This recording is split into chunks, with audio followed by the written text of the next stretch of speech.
السلام عليكم أي جنز برزكا باشا سلامة أو باسي ستان ذكرت والله باسي قوري وعظمتي خوي پروردگار ما عندك لدروس كرا وكاني لو هم كونوا كائناتك مروفي بجوانتين شو دروس كدوا كإمش أو تمنا من كهيا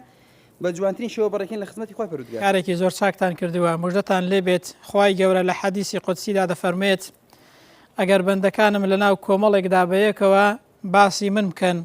ذكر يادي ممكن باسي جوري ممكن او امن لناو كومليكي باشتر لوان باسي او بندانم دكم مستعيشان دكم كبريتيه لكوملي فريشتكان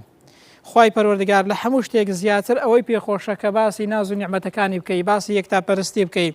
باسی گەورەی خوای پەروەردگار و یەکتاپەرستی خدای پەروەردگار بکەی